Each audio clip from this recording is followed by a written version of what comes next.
Alors, bonjour à tous. Vous êtes toujours là, bien nombreuses derrière vos écrans à nous suivre sur cette édition luxembourgeoise. C'est toute première édition en 100% online.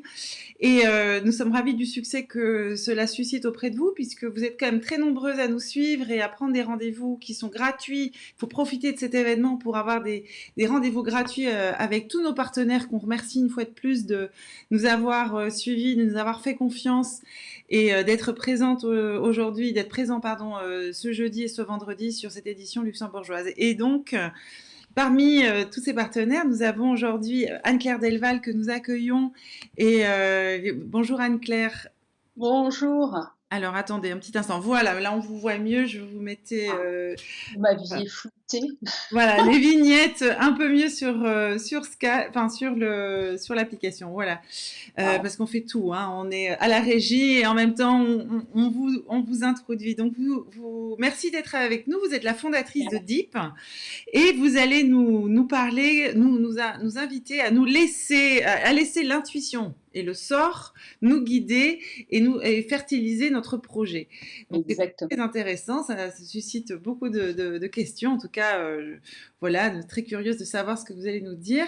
Je vous propose donc de démarrer et je vous reprendrai par la suite pour vous faire partager les éventuelles questions ou commentaires qu'on aura reçus pendant votre présentation sur le chat. Donc vous qui êtes derrière vos écrans, n'hésitez évidemment pas à poser des questions.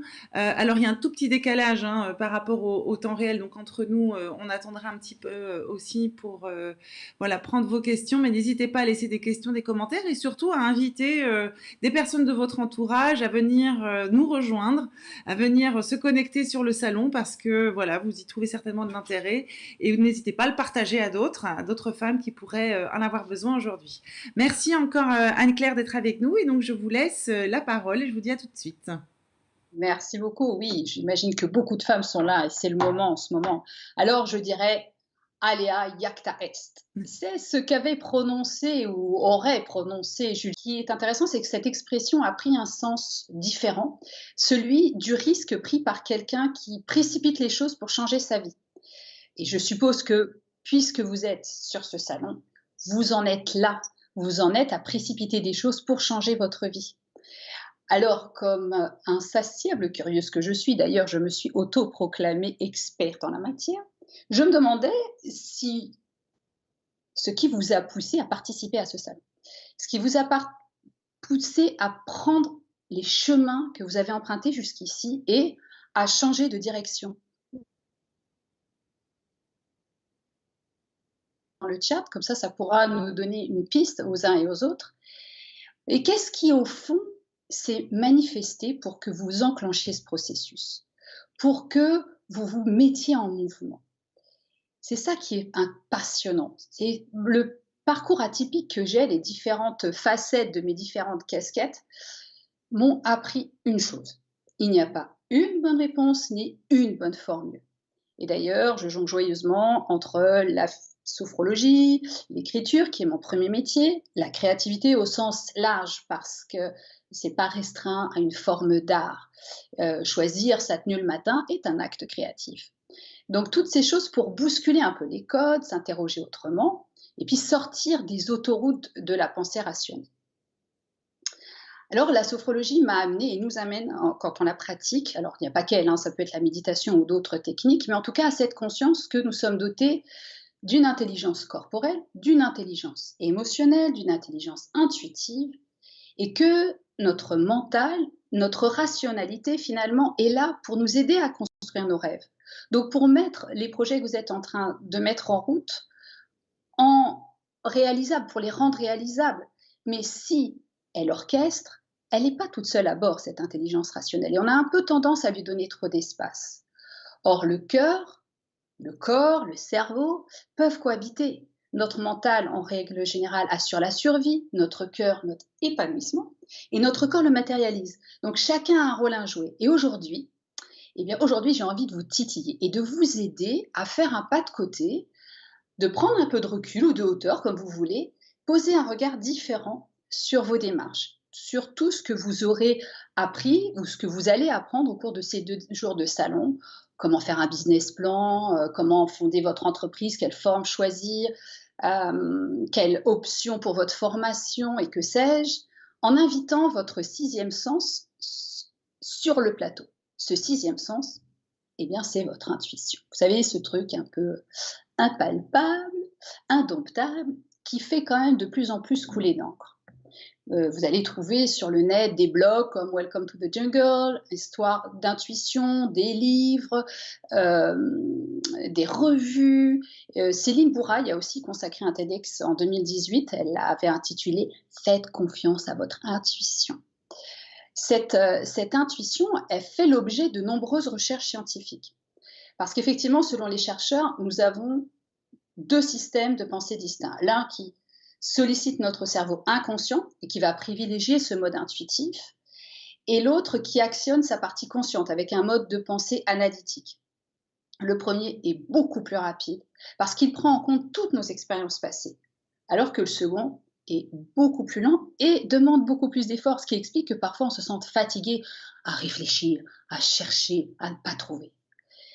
L'intuition, finalement, c'est cette capacité universelle que nous avons à capter une information hors dehors d'un processus rationnel et raisonné. Tous les êtres humains en sont dotés. Je pousserais même le bouchon jusqu'à dire que tous les êtres vivants doivent en avoir. Et l'intuition, elle permet quoi? Eh bien, elle permet à nos intentions, à nos potentialités, donc en gros ce qui est souterrain ou à l'intérieur de nous, eh bien d'émerger, de faire surface, de pouvoir exister sur Terre.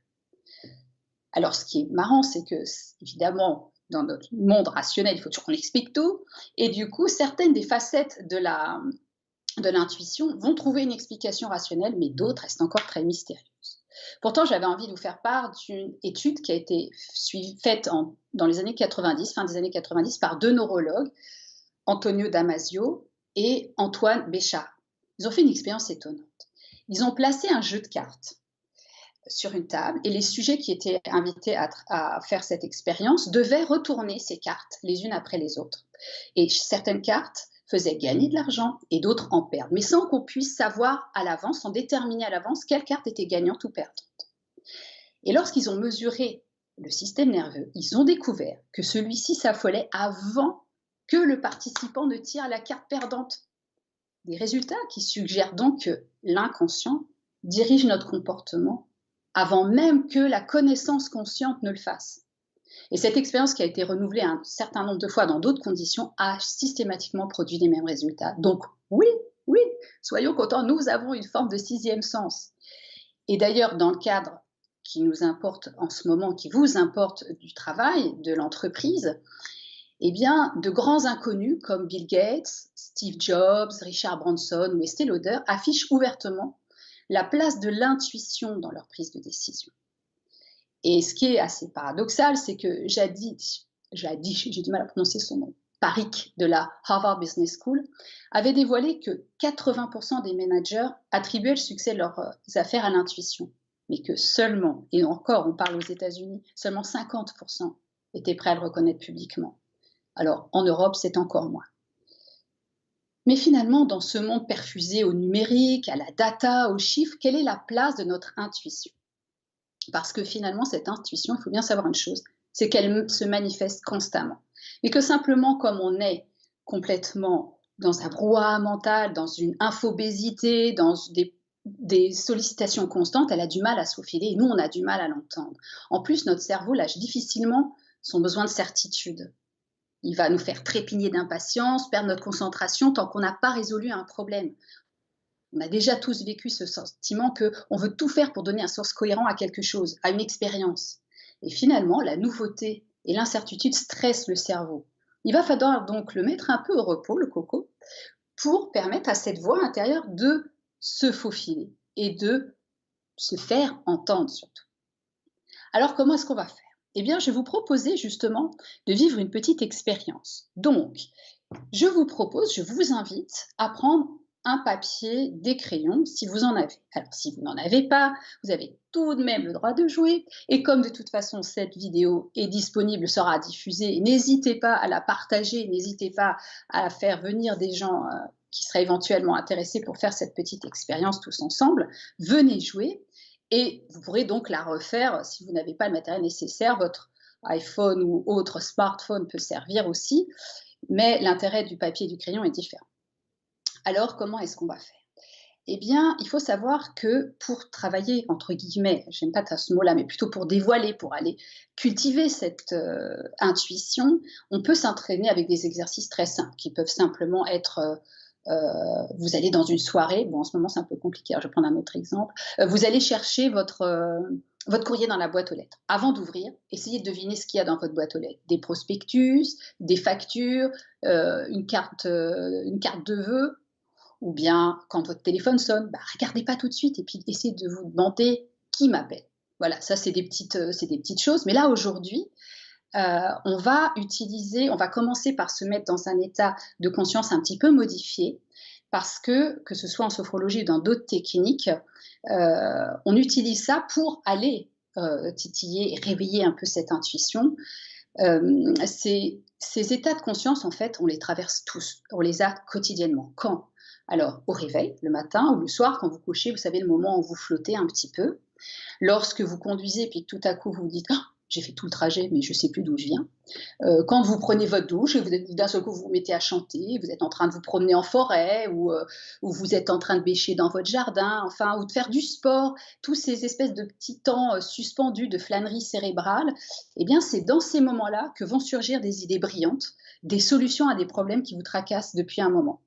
Donc, c'est pour cela que c'est des choses qui sont très sollicitées et recherchées par beaucoup, que ce soit en méditant ou bien dans des situations extrêmes comme traverser un fleuve glacé par exemple, ou à l'aide de substances, parce que ces états vont décupler notre performance créative et vont nous soutenir dans la création de nouveaux concepts, de la résolution de certains problèmes.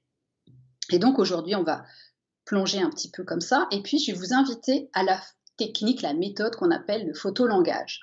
Alors cette méthode, elle est assez simple, elle va stimuler votre prise de décision, votre réflexion, on va dire, à travers des images, pour mettre le cerveau en sourdine. On va lui mettre des choses auxquelles il n'est pas du tout habitué. Donc, on va s'installer, on va se mettre en concentration un petit peu, et puis je vais vous inviter, je vais vous proposer des cartes, et sans réfléchir, parce que là, bon, comme on ne peut pas le faire en réalité, je vais le faire pour vous, vous vous posez la question de ce qu'elles vous inspirent, de ce que vous ressentez à leur vue, et de comment elles peuvent éclairer votre question. Donc je vous invite maintenant, que ce soit sur votre papier, sur votre smartphone, dans votre tête, à vous poser la question là qui vous taraude en venant aujourd'hui à ce stade. Ne soyez pas trop dans la construction, allez-y tout de suite. Je vous laisse un instant pour le faire. Et puis, une fois que vous avez posé votre question, posez le stylo, le smartphone, posez votre tête et posez-vous. Donc pendant un petit instant, juste lâchez tout ce que vous êtes en train de faire. Essayez de prendre conscience de l'espace dans lequel vous êtes, les bruits qui sont autour de vous ou le silence, l'atmosphère de la pièce dans laquelle vous êtes, la manière dont vous êtes installé. Vous avez peut-être besoin de bouger, peut-être besoin de réajuster votre posture pour être bien confortable, sans être complètement affalé non plus. Soyez bien. Et puis, tournez votre attention simplement sur votre respiration. Et là, prenez juste conscience du mouvement de la respiration. Conscience du fait que j'inspire. Et puis j'expire. J'inspire. Et puis j'expire. Et puis j'inspire, je sens tout mon corps. J'expire, je relâche les tensions. J'inspire, je sens ce corps qui se détend tranquillement au fur et à mesure. J'expire, je le laisse aller, se poser encore davantage là où il est installé. Encore une fois, j'inspire et je me connecte à moi-même. J'expire, je ressens qui je suis là, présent, ici et maintenant. J'inspire, j'expire. Et là, je me rends plus disponible à moi. Je vais maintenant vous présenter des cartes de l'oracle du peuple animal qui a été créé par Arnaud Rioux avec des belles images de Marie-France Vénon. J'ai choisi ça parce que les cartes sont très très belles et parce qu'aussi c'est grand. et que, bah, comme vous ne pouvez pas le faire, c'est moi qui vais le faire pour vous. Alors, je vais choisir une carte. Je vais laisser ma main aller et je vais choisir une carte. Je me suis dit que les animaux, ça nous parlait tous un petit peu et je prends celle-ci. Oups! Oh, oh, oh! Je vous la laisse voir. C'est un papillon. Est-ce que vous la voyez bien? Je vais la déplacer peut-être d'un côté et de l'autre. Observez bien cette carte. Qu'est-ce que vous ressentez? Quelles sont les émotions qui vous traversent simplement en la découvrant? Les couleurs, est-ce que ça vous reconnecte à quelque chose, à vos aspirations profondes, ou bien ça vous laisse particulièrement insensible? Notez sur votre cahier, en commençant par Il était une fois et le papillon. Je vous laisse inscrire quelques phrases sans réfléchir, sans essayer de construire. Pendant ce temps, je vais aller dans le petit ouvrage qui va avec l'oracle pour retrouver le papillon et vous donner quelques pistes de réflexion que nous propose Arnaud Rioux.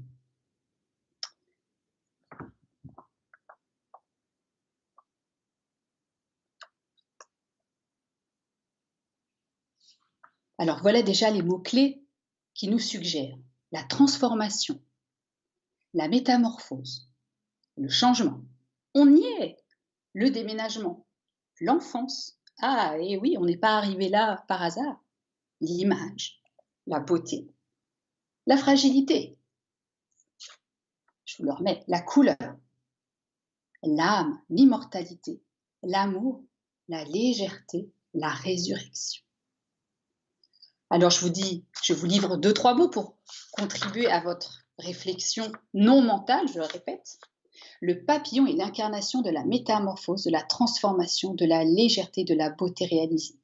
Quelle que soit son espèce, le papillon traverse dans sa vie 4 périodes pour arriver au stade adulte. Nous aussi, on se déploie. 4 étapes comme les 4 points cardinaux, les 4 directions de la roue de médecine, les 4 saisons, les 4 périodes de la vie d'un être humain. Le papillon commence son existence dans un œuf. C'est sa période de conception, puis de l'œuf naît la chenille. La chenille s'isolera dans sa chrysalide. Dans un cocon de soie, la chenille, à l'abri du vent, va opérer sa grande transformation et n'en sortira au bout de quelques semaines. Le papillon incarne la transformation du corps vers une réalité spirituelle et légère. Le papillon adulte est comme un mandala. Il réalise la beauté, la libération, l'envol. Je vous donne quelques pistes, mais il y en a d'autres. Qu'est-ce que ce papillon vient vous dire aujourd'hui? Alors, je vais vous faire jouer une deuxième fois ce petit jeu, parce que je me dis que parfois, une seule n'est pas suffisante. Donc, vous pouvez reposer votre crayon. N'hésitez pas à inscrire dans le chat ce qui vous est passé par la tête, un petit mot, une image, quelque chose qui vous reste. Et on va refaire un deuxième tour avec cette fois-ci des cartes de Vanina Gallo qui, elle, est facilitatrice graphique et qui nous propose, alors là, vous allez voir, il y a un mot et puis une image qui est associée. Et cette image peut être très concrète ou au contraire très abstraite, subjective, n'importe quoi. Alors, je fais pareil, je parcours avec ma main, je ferme les yeux pour ne pas tricher et je prends cette carte. Oh, oh, oh, et je vous la montre. Il s'agit de la liberté. Vous pouvez écrire ce mot et commencer comme tout à l'heure par « Il était une fois la liberté » et partez de ce que vous voyez sur l'image. Vous laissez transporter, vous laissez influencer, voler. Soyez léger comme le papillon. C'est quand même drôle comme les 2 cartes peuvent se répondre l'une et l'autre. Et vous vous rendez bien compte que je n'ai rien choisi. C'est ça un peu l'intuition, c'est ça un petit peu ce que j'essaie de vous montrer. Alors, qu'est-ce que ça vous amène? Répondez, dites-nous, partageons ensemble. Qu'est-ce que ça fait en vous de faire autrement? Qu'est-ce que ça peut vous amener, ce papillon et cette liberté dans votre projet? La question qu'on va me poser, c'est mais est-ce que l'intuition est toujours fiable? Eh bien, la réponse est non, évidemment non. Il faut accepter de se tromper, parce que là comme ailleurs, eh bien, c'est pas parce qu'on n'a pas de doute, c'est pas parce qu'on n'est pas obligé toujours de trancher non plus. Puis parfois, une intuition, elle vient, elle va, elle repart, et puis elle a besoin d'être nourrie. Certaines intuitions n'ont pas besoin d'être suivies d'une action immédiate. L'intuition n'est pas non plus un guide à suivre aveuglément ou bien une baguette magique. Comme je vous l'ai dit tout à l'heure au début, eh bien non, il n'y a pas une méthode, il n'y a pas une réponse. Ben voilà, l'intuition c'est pareil. Alors évidemment, les vraies intuitions, elles n'ont pas de calcul, elles dégagent de la sérénité, elles ne créent pas de tension. C'est pas quelque chose qui est paralysant, même si ça ne force pas non plus toujours à l'action. Mais en tout cas, elle ne vous garantit pas non plus une vie parsemée de bonheur et des nuits de mauvaises décisions. Non, elle ne vous garantit rien, mais elle vous donne une piste en plus à suivre. Et voilà, le sort en est à nouveau jeté. Ce que vous avez découvert aujourd'hui, ce que nous avons expérimenté ensemble, ne vous et ne nous appartient plus vraiment. Les graines germeront ou pas, les prises de conscience se feront ou pas, mais vous voilà enrichi d'une expérience qui vous aura ouvert une nouvelle porte. Et si vous avez envie d'en savoir plus, n'hésitez pas à venir me rendre visite sur le salon, j'y serai encore demain après-midi, sur mon site www.deep pour développement et équilibre de la personne.lu. Et encore une fois, n'hésitez pas à partager. Un tout grand merci au salon professionnel de m'avoir donné l'opportunité de vous faire découvrir quelque chose et mon travail. J'ai été ravie des entretiens que j'ai eus tout à l'heure. Je suis ravie d'avoir été parmi vous. Je vous souhaite de très beaux parcours de vie et professionnel et personnel.